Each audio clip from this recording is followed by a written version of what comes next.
चमचमाती रोशनी से भरे शहर के कोने में बसा एक पुराना मकान, जिसकी दीवारें वक्त के साथ साथ गहरे राज छिपाए हुए थी। इसे लोग भूतिया हवेली कहते थे।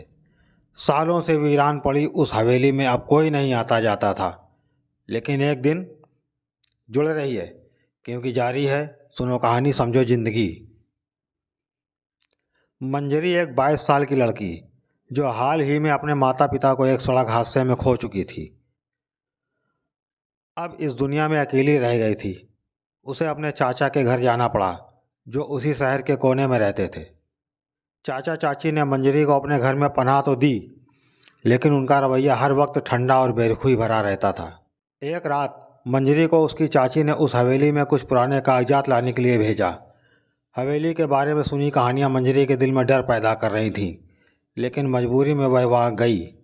हवेली में कदम रखते ही मंजरी ने महसूस किया कि हवा ठंडी और भारी हो गई थी। चारों तरफ घना अंधेरा था। मंजरी के हाथों में एक छोटी सी टार्च थी, जिसकी रोशनी दीवारों पर पड़ते ही अजीबोगरीब छायाएं बनने लगीं। वह धीरे धीरे सीढ़ियों की तरफ बढ़ी, जहां उसे पुराने कागजात रखे होने की बात बताई गई थी। जैसे ही उसने सीढ़ियों पर पहला कदम रखा, उसे लगा किसी ने उसके कंधे पर हाथ रखा हो। उसने पलट कर देखा, लेकिन वहाँ कोई नहीं था। डर के मारे उसकी सांसें तेज हो गईं। कागजात वाले कमरे में पहुँचने पर उसने देखा दरवाजे का हैंडल खुद ब खुद हिल रहा था। मंजरी ने हिम्मत जुटाई और दरवाज़ा खोला। कमरे के अंदर एक पुरानी मेज पर धूल से ढके कागजात रखे थे। जैसे ही उसने कागजात उठाए, उसे एक बच्चे की धीमी रोने की आवाज़ सुनाई दी। आवाज़ उसके ठीक पीछे से आ रही थी। कौन है वहाँ? मंजरी ने कांपती आवाज़ में पूछा। अचानक एक ठंडी हवा का झोंका उसके चेहरे से टकराया और उस कमरे का दरवाज़ा ज़ोर से बंद हो गया। मंजरी ने दरवाज़ा खोलने की कोशिश की, लेकिन वह बंद हो चुका था। आवाज़ अब साफ हो चुकी थी। मुझे बचाओ, किसी ने धीरे से कहा। मंजरी ने पलट कर देखा। उसे एक धुंधली आकृति नजर आई, जो एक छोटी लड़की की लग रही थी। वह लड़की मंजरी की तरफ हाथ बढ़ा रही थी। तुम कौन हो? मंजरी ने डरी और उलझन भरी आवाज़ में पूछा। लड़की ने कोई जवाब नहीं दिया। वह बस मंजरी को देख रही थी। उसकी आंखों में दर्द और गहराई थी। ऐसा लग रहा था कि वह कुछ कहना चाहती है, पर शब्द नहीं निकल पा रहे थे। अचानक मंजरी के दिल में दर्द की एक लहर दौड़ी। उसे ऐसा एहसास हुआ कि वह सिर्फ एक डरावनी घटना नहीं है, बल्कि इसमें कुछ ऐसा है जो उससे जुड़ा हुआ है। हवेली के अंदर का यह डर मंजरी की ज़िंदगी का एक ऐसा हिस्सा खोलने वाला था जिससे वह अनजान थी। मंजरी उस रहस्यमय लड़की को देखती रही। उसकी आंखों में दर्द और मदद की गुहार थी। मंजरी ने हिम्मत जुटाकर कहा, तुम कौन हो और यहाँ क्या कर रही हो? लड़की ने मंजरी की ओर इशारा किया और धीरे से कहा, सच जानना चाहती हो तो नीचे वाले कमरे में जाओ। लड़की का चेहरा धुंधला पड़ते पड़ते गायब हो गया। मंजरी ठिठक गई। उसके दिल की धड़कनें तेज हो गईं, लेकिन एक अनजानी ताकत उसे नीचे वाले कमरे की ओर खींच रही थी। मंजरी ने सीढ़ियों से नीचे उतरते हुए देखा, हवेली के नीचे एक बड़ा लकड़ी का दरवाज़ा है। दरवाजे पर जाले और धूल की मोटी परत है। जैसे ही उसने दरवाजे को धक्का दिया, एक तेज आवाज़ के साथ दरवाज़ा खुल गया। अंदर अंधेरा था, लेकिन हवा में सड़ांध और गंध थी।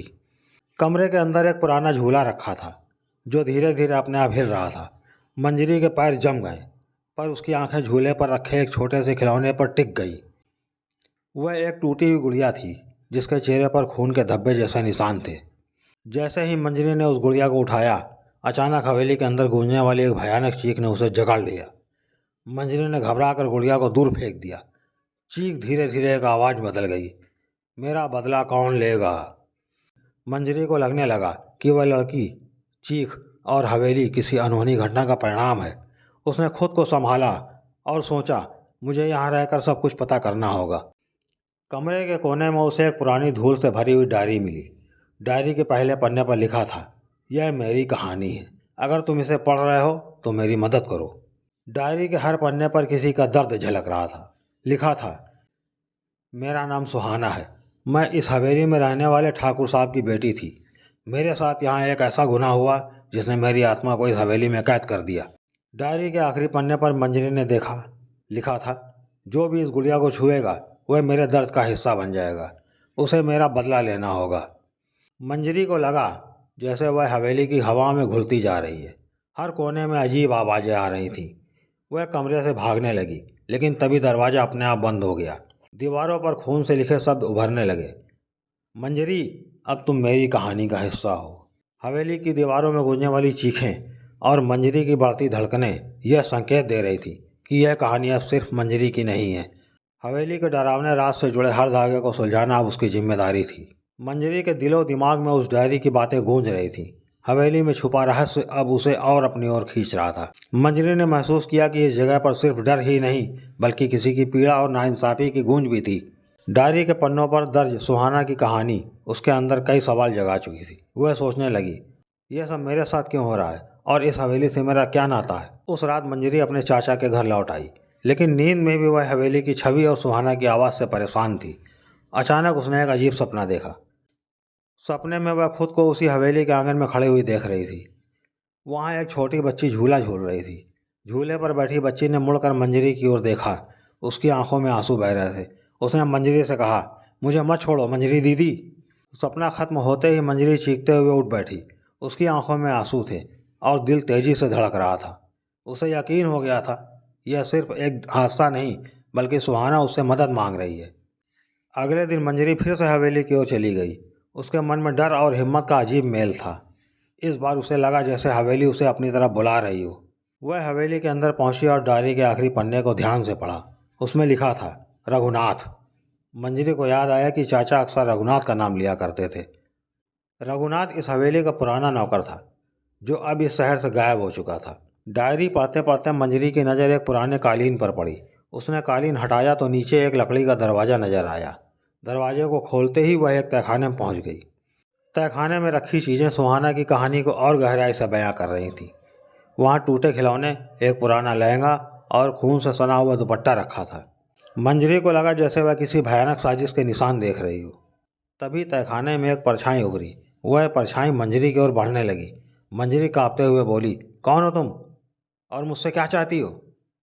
परछाई ने कहा, मेरा बदला। जिन्होंने मुझे मारा उन्हें सजा दो। मंजरी को एहसास हुआ कि इस तहखाने में सुहाना की हत्या हुई थी और उसकी आत्मा न्याय मांग रही है। तहखाने में मंजरी को एक सोने की अंगूठी मिली जिस पर RS लिखा हुआ था। वह समझ गई यह अंगूठी उस साजिश में शामिल किसी व्यक्ति की है। अब मंजरी को इस केस की परतें खोलने के लिए उस अंगूठी का राज पता लगाना था। वह तहखाने से बाहर निकली और मन ही मन ठान लिया कि वह सुहाना को इंसाफ दिलाएगी। तहखाने से मिली सोने की अंगूठी और डायरी की कहानियाँ मंजरी के दिमाग में गूंज रही थी। वह जान चुकी थी कि RS के पीछे छिपा राज सुहाना की हत्या की गुत्थी सुलझाने में मदद कर सकता है, लेकिन इस अंगूठी को जोड़ने वाले सिरे अभी अधूरे थे। मंजरी ने ठान लिया कि वह अपने चाचा से रघुनाथ के बारे में पूछेगी, क्योंकि वह ही एकमात्र ऐसा व्यक्ति था जो हवेली और उसके इतिहास के बारे में कुछ जानता हो सकता था। मंजरी ने रात के खाने के बाद चाचा से सीधे पूछा, चाचा जी, रघुनाथ कौन था और वह अचानक इस शहर से क्यों गायब हो गया? चाचा के चेहरे का रंग उड़ गया। वह घबरा गए और बोले, तुम्हें इन पुरानी बातों से क्या लेना देना? वह नौकर था जिसने हवेली छोड़ दी, बस। मंजरी को उनके जवाब से संतोष नहीं हुआ। उसने देखा कि जैसे वह कुछ छुपा रहे हों। उसी रात मंजरी को चाचा के कमरे से किसी के फुसफुसाने की आवाज़ सुनाई दी। उसने दरवाजे के पास जाकर सुना, चाचा किसी से फ़ोन पर बात कर रहे थे। अगर उसने हवेली के तहखाने तक पहुंचकर अंगूठी देख ली है तो अब वह सच के करीब है। हमें उसे रोकना होगा। यह सुनते ही मंजरी को यकीन हो गया कि चाचा भी साजिश का हिस्सा थे। वह डर के मारे कांप उठी, लेकिन उसने फैसला किया कि वह सच जान कर रहेगी। अगली सुबह मंजरी चुपचाप हवेली में वापस चली गई। इस बार उसने तहखाने को और गहराई से खंगालने का मन बनाया। तहखाने में एक दीवार पर खून के धब्बे और कुछ उकेरे गए शब्द से वहाँ लिखा था, मुझे धोखा दिया गया, मेरे अपने मुझे मारने आए। जैसे ही मंजरी दीवार पर हाथ रखकर इन शब्दों को पढ़ रही थी, अचानक हवा भारी हो गई। सुहाना की छवि फिर उसके सामने आ गई। सुहाना की आंखों में दर्द और क्रोध था। उसने मंजरी से कहा, उन्होंने मुझे यहाँ मारा, मेरे सपनों को कुचला, अब तुम्हें उन्हें सबक सिखाना होगा।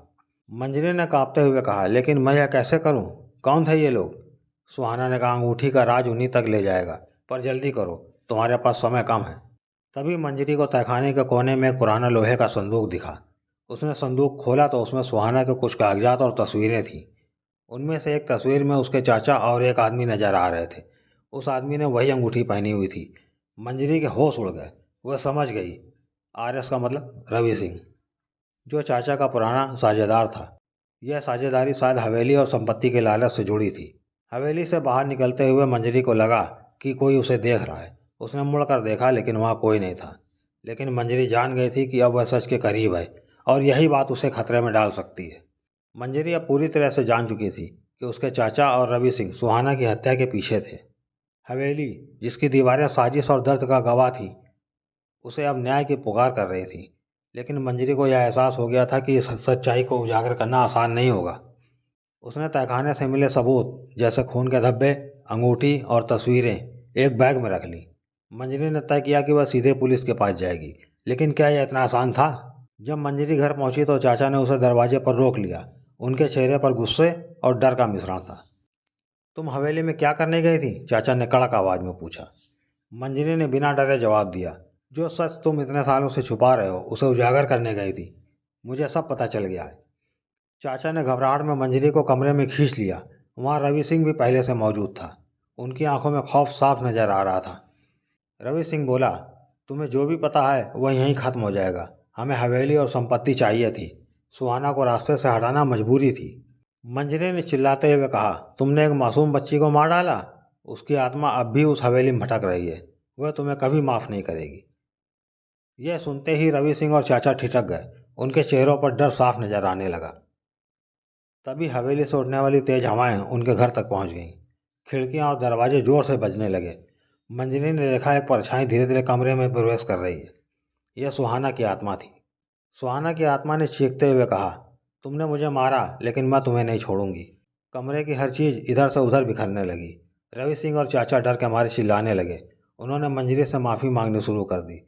लेकिन मंजरी ने ठान लिया था कि अब उन्हें इनके गुनाहों की सज़ा दिलानी होगी।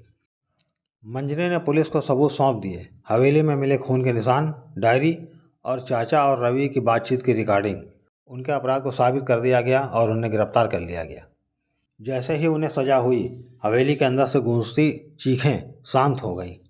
मंजरी ने आखिरी बार हवेली के अंदर कदम रखा। उसने सुहाना की झूले वाली गुड़िया को उठाया और कहा, अब तुम आज़ाद हो।